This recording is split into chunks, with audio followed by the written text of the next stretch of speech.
Hey all, it's Rob here.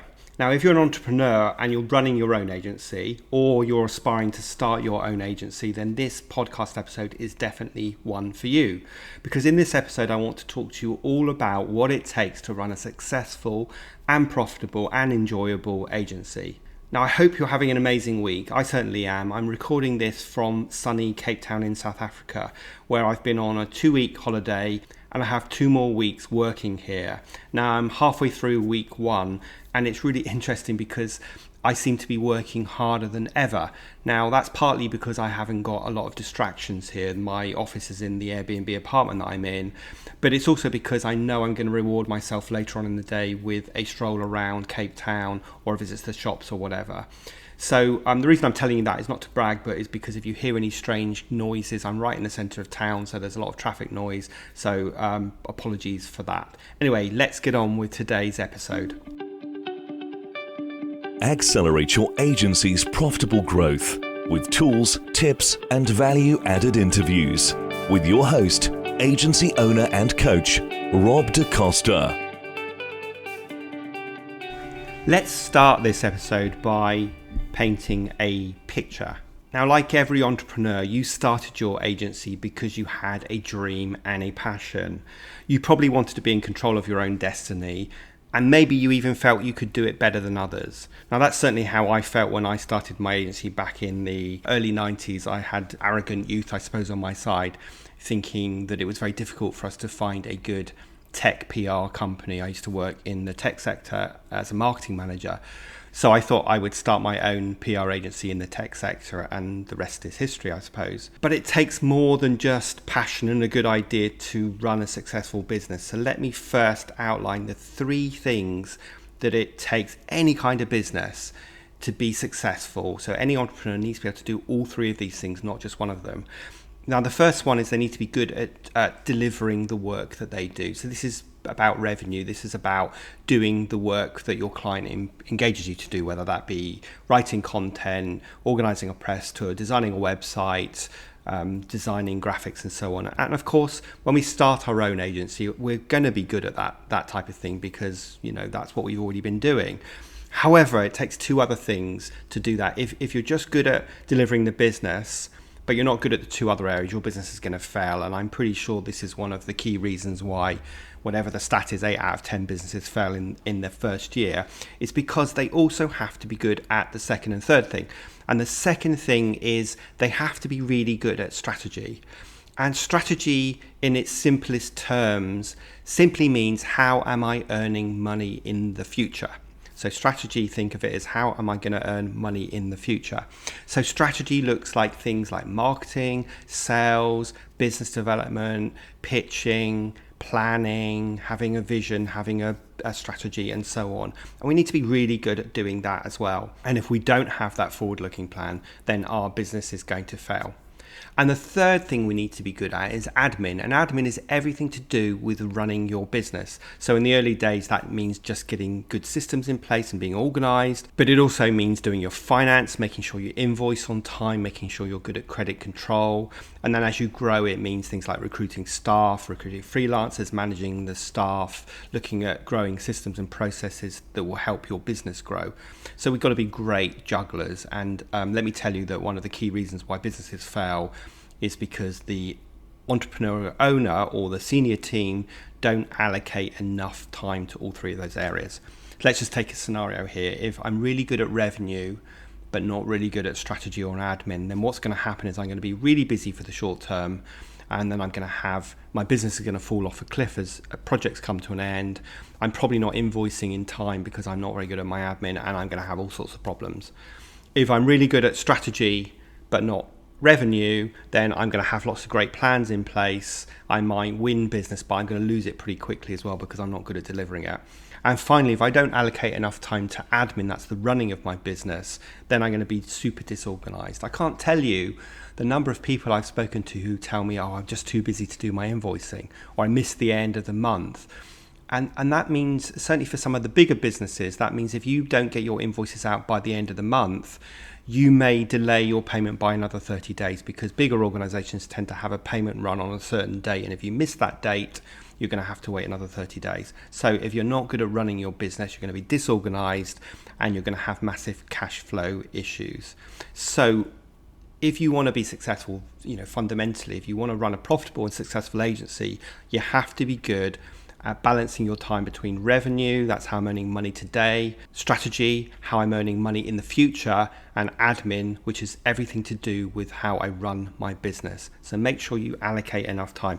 And a really, really kind of general rule of thumb here is that you want to be able to spend, let's say, if a small business, 60% of your time doing revenue, that's delivering work, 30% of your time in strategy, that's planning for the future, and if my maths are right, then 10% of your time in admin. And that's a rough idea. It's going to be different for everybody, and it varies over time depending on what kind of team you've got around you.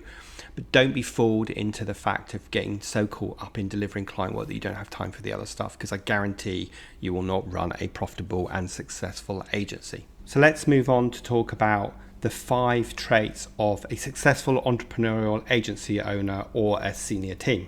And the first thing I thought about when I was trying to work out my top 5, number 1 by far, is that you need to have a clear vision that motivates and excites you, and that you can communicate and share with the rest of your organization if you have a team, and make sure that you bring them along with you.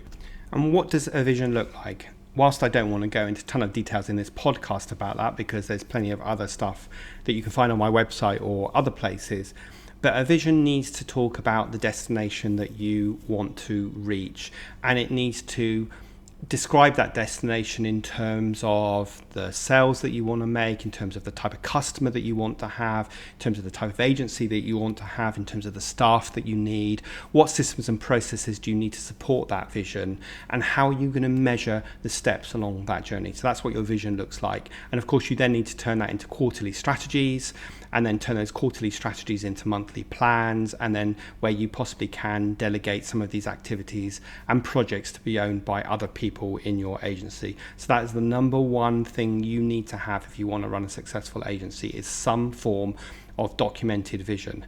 Now, you need to make sure that you revisit this vision frequently, because an agency that creates a vision at the beginning of the year and casts it in stone is the agency that's doomed to fail to deliver that. So your vision needs to be a dynamic document that you are constantly updating based on what you know at that point in time, and that you're then developing quarterly plans to help you deliver that.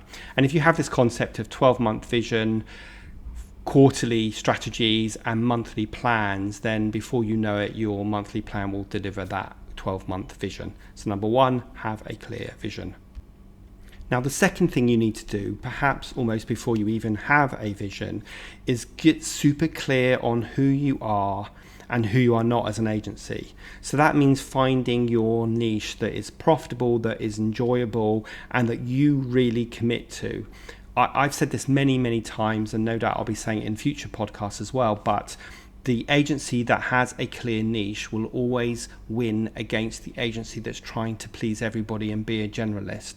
So work out your niche, and your niche is the intersection of where your passion is, where you know you can make money, and where you have a track record for delivering great work. The intersection of those 3 areas will define your niche. So the second trait of a successful entrepreneurial agency owner is to work out where their niche is, get super clear about it, and stay committed to it. When you have a clear niche, it doesn't stop you taking on work outside of that niche. It just means that you're going to pin your colors to the mast, and you're going to market yourself and promote yourself as a specialist in that niche. Just remember that if you are going to see your GP, you won't ask them to do knee surgery. You'll want to go and see a specialist knee surgeon, and guess what? You're going to pay more money for that knee surgery than you would to your GP. And the same applies when we think about a niche agency versus a generalist. So that's my second clear trait, is to get a clear niche. Number 3 is to, as you grow, build a really strong team, and don't be afraid to hire great, challenging people.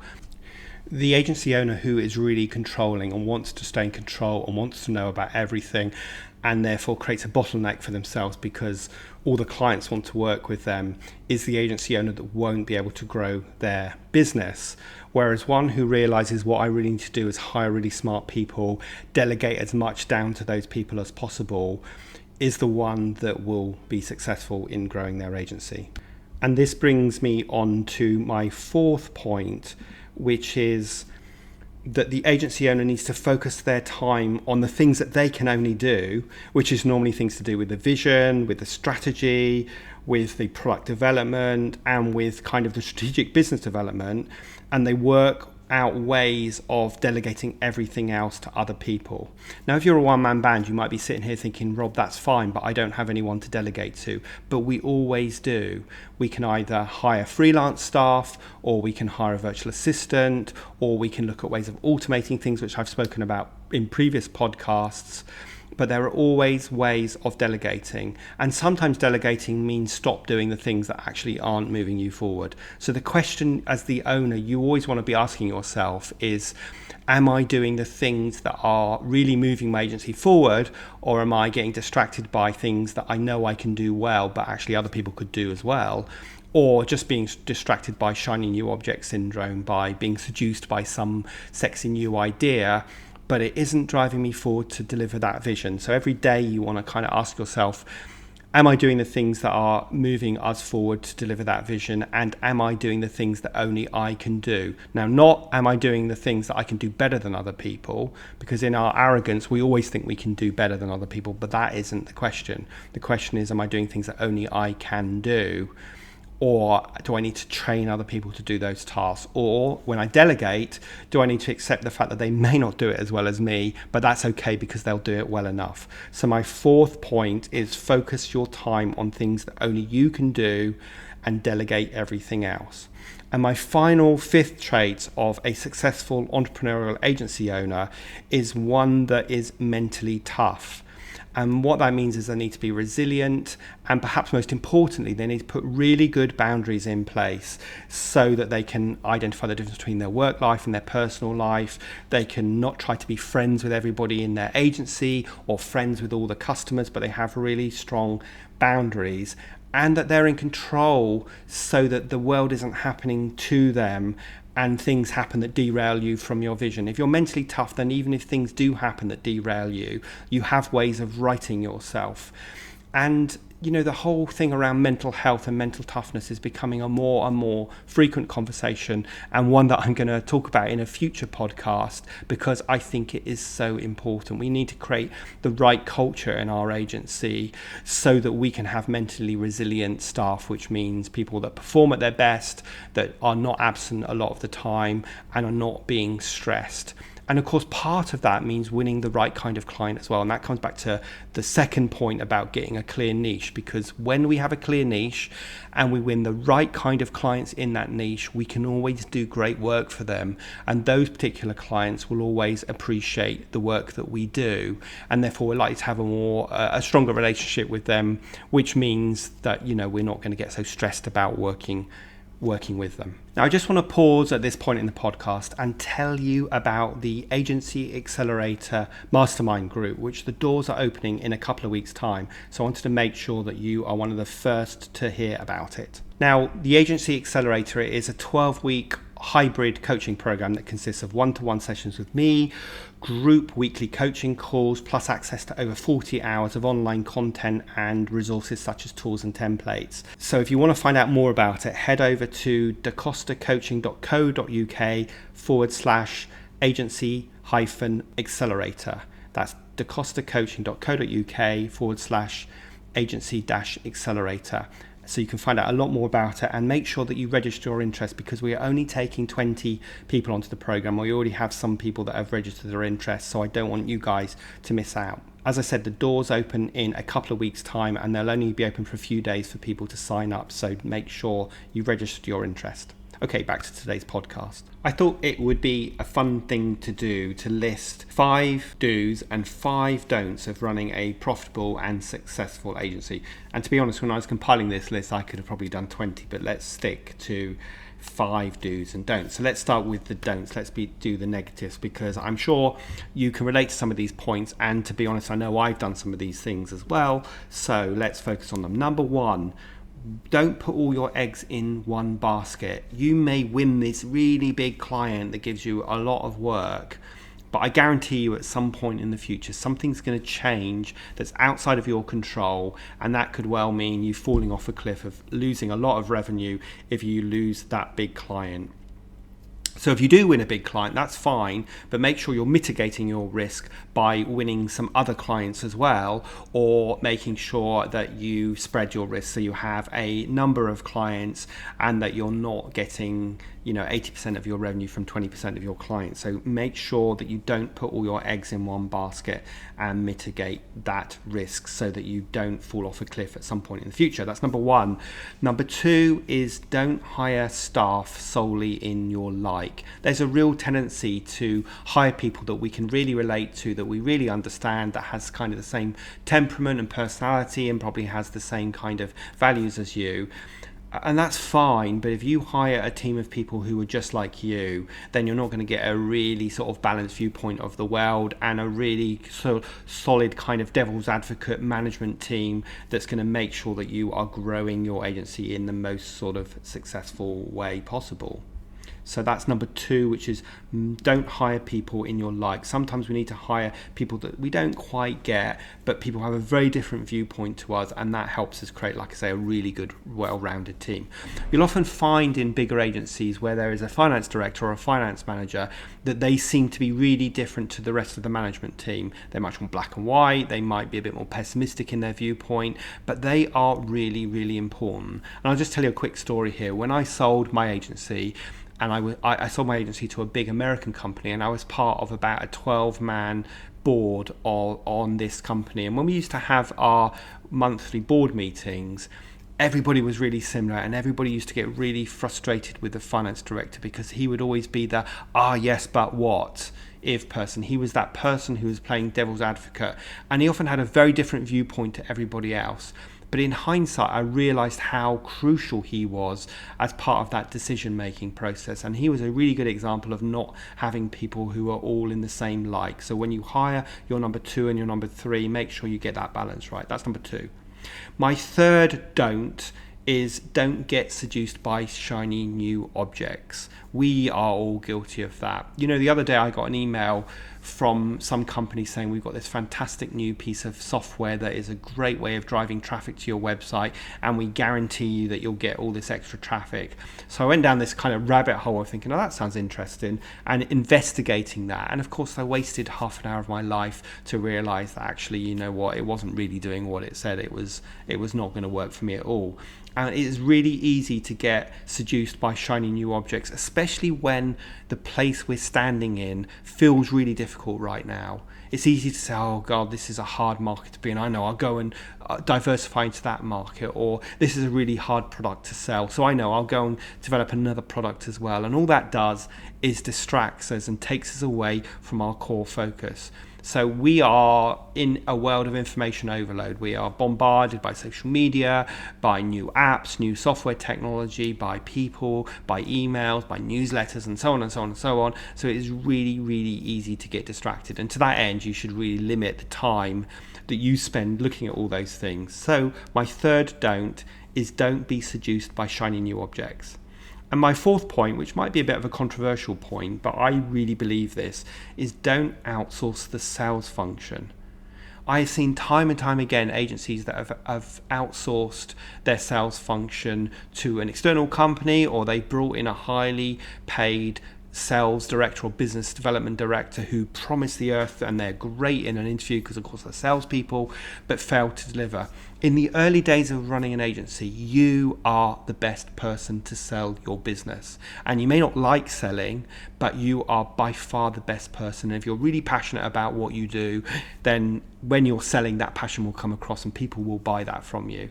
So remember that you are the best salesperson. That doesn't mean you're the only person that will ever sell, because of course you want to get other people in your company to be part of that process, and you may well one day bring a business development person in, but in the early days you will be the person that can best sell your agency.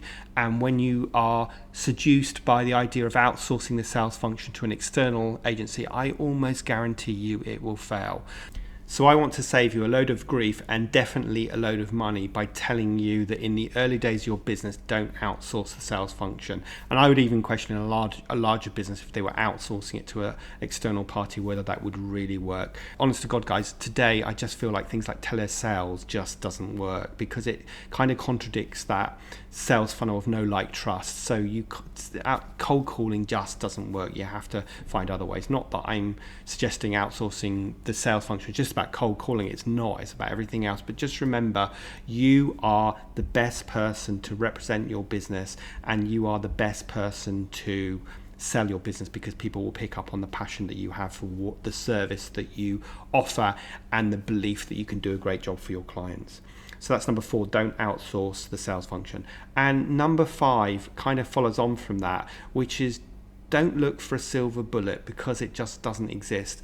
And what I mean by that is sometimes people believe there is some magic solution to, I don't know, running a business or bringing in new sales. And like I say, we get bombarded with loads of information which tells us that there are, but there aren't, guys. There really, really isn't. When you see all these people who tell you how easy it is to make 7-figure sums in your sleep, it's just a load of baloney. So there isn't a magic bullet to, for example, bringing in sales or to running an agency. It's all about hard work. What there is a simple equation, and this equation is simply this: put the right effort in, do the right things, and do them to the right audience, and do that consistently enough, and then I guarantee you will get results. So that equation is the truth, which is do the right things to the right people and you will get results, and you have to do it consistently.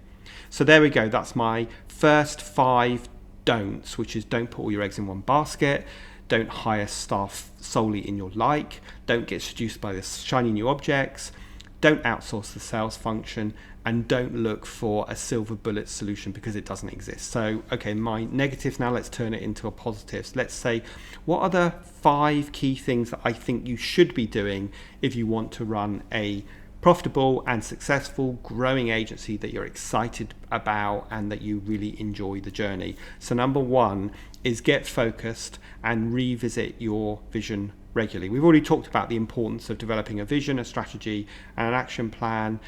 If that destination is really exciting and you can get the rest of your team excited by it, then that's going to really drive you every day. That's going to get you out of bed every single day. And you need to revisit your vision regularly, because things will change. I always use the analogy, and I think I've used it before on a podcast, which is, imagine the vision is that we want to go to the south of France, and everyone's really excited to get to the south of France. And our strategy is how we're going to get there. So we're going to take a ferry, we're going to drive through Paris, blah, blah, blah. We're going to stay overnight here and there. But then we find that the ferry's cancelled. Well, what are we going to do? We're not just going to sit there and wait till there's another ferry. We're going to look for an alternative solution. So we need to be willing to revisit and change our vision based on the things that we know at that particular point in time.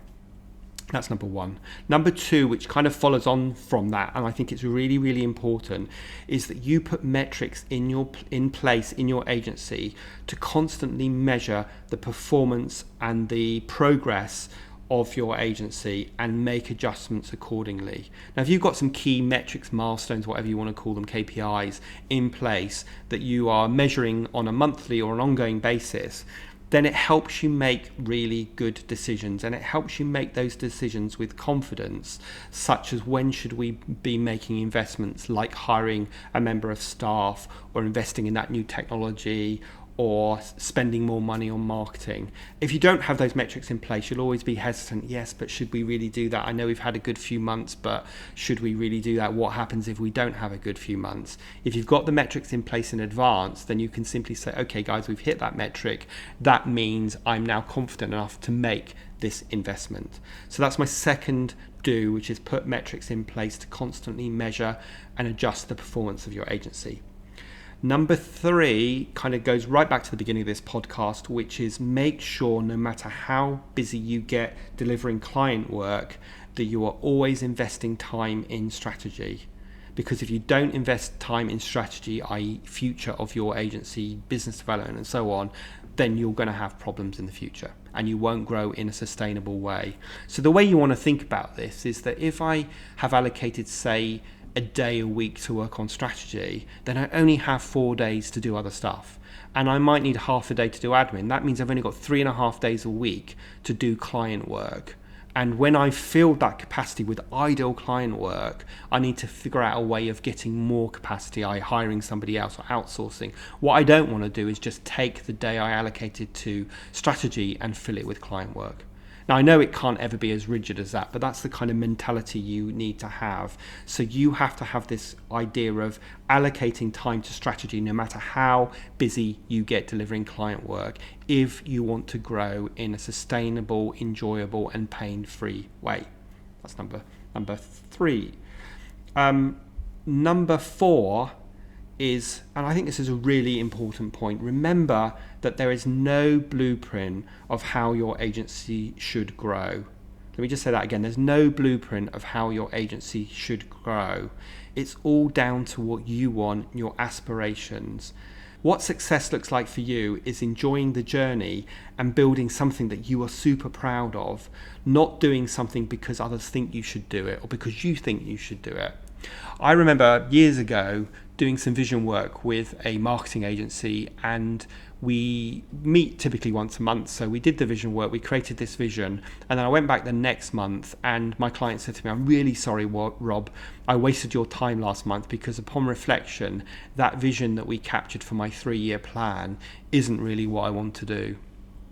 And I said, you know what, we didn't waste our time at all, because sometimes we need to go there in order to realize that we want to be somewhere else. And what this client had done is she had kind of articulated a vision of what she thought an agency like hers should look like in 3 years' time. But when she played that against her family commitments and her own passion, she realized that actually that wasn't what she wanted. So remember, there is no blueprint of how your agency should grow. It's fine to say, I want to be a one-man band. It's fine to say, I never want to have more than 5 staff. It's fine to say, I've got a financial target of this. It's also fine to say, I want to grow a 30, 40, 50-man agency. There is no blueprint of what's right and wrong. The only thing that defines success is you having a vision that you are excited by and focusing on delivering that vision and making sure you enjoy the journey as you go. So that's number 4. Remember, there's no blueprint that defines how your agency should grow. My last point in the do's is that you should build a network of supportive people and surround yourself by amazingly clever, talented, inspirational people. These could be people like colleagues that are running a bigger agency than you. It could be getting yourself a coach, a mentor, a non-exec director, an advisor, whatever, a network of support. Whatever it is, it needs to give you a great sounding board and also a platform to learn from people who have been there and done it before you and can share the good, the bad and the ugly to help you avoid making some of the mistakes that they made, but also make sure that you enjoy the journey. So there you go. That's my five do's. So number 1, get focused on your vision and revisit it regularly. Number 2, put metrics in place so that you can constantly measure the performance of your agency and make adjustments accordingly. Number 3 is to allocate time to strategy no matter how busy you get. Number 4 is remember there's no blueprint of what defines success for you. It's different for everybody. And my 5th point is build a network of great, inspiring, supportive people around you. Okay, so you know what? These have come about from my own personal experiences of things that I wish I'd done that I didn't do.